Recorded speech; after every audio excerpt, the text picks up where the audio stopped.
I tēnei atai haere ana au ki te whenua o Kualoa. I reira huro ana Te Moana Nui a Kiwa I te kite I ngā tini tangata o tira I ngā tini waka I tai atu. Ana I te pūrongo.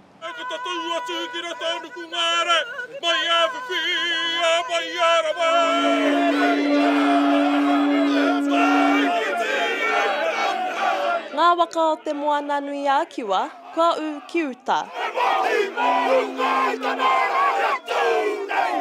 Nō te ata hāpara nei ngā uri o te moana, ka ara ki te whakarite I ngā waka mo te whakaaturanga motuhake e whakamanaana I tō tātou mātua tūpuna. The Va'a arrival is the first formality of the entire festival, and so the goal for today is really to set the platform forward that we are here, we honor our ancestors, we honor our people, and we honor our cultures, and then to create the platform for celebration beyond this point. I think we're really looking forward to the formal aspect of this ceremony, setting up the celebration that is to come after.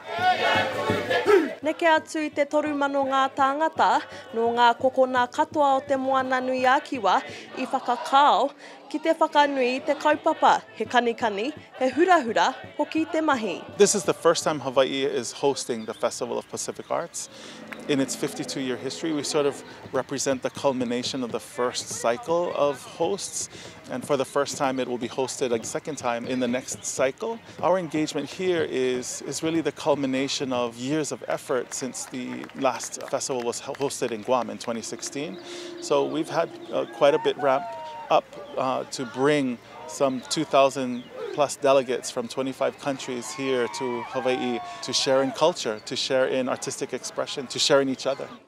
Ko te tohunga waka, ko hoturua tētahi o ngā rangatira motuhinga o te kaupapa. Hei tāna ko te hāpai te kaupapa, te matua. Ai roto I nei whakahaere ngā I tēnei rangi ko tā mate mahe haere hei kuhu atu ki te kāhui waka ka tau mai ki te whakanui I te rā.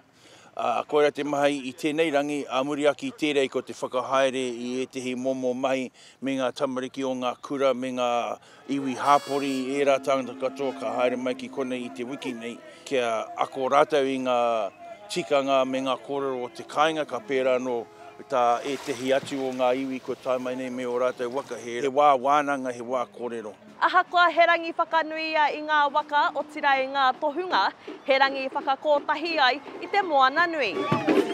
Ko aku whāinga kia āhua piki ake anō te āhua o te noho tahi me o tātou whanaunga o Te Moana Nui a Kiwa. Kia kōrero hia ngā kaupapa hei āta whakarite, ngā kaupapa a whakanui, kai whakatere, te whakanui I ngā tangata tārai waka, te titiro. Ko e tehi o a tātou mai he mahi tārai ki konei, te tahau e tehi o ngā tohunga tārai waka o tēnei whenua. Te mahi whakairo e rā mea, koe rā no he whakawhanaunga te kaupapa nui. Oh yeah! Haere ake nei ko tā te tohunga nei, me tāna rōpū he whakaako I ngā iwi o Te Moana Nui a Kiwa ki ngā mahi waka o Aotearoa. Hei a pōpō ka tai atu au ki te pō whakatūwhera I te ahurei a Festpac. Kira Williams, atu I Hawai'i, ma Aukaha.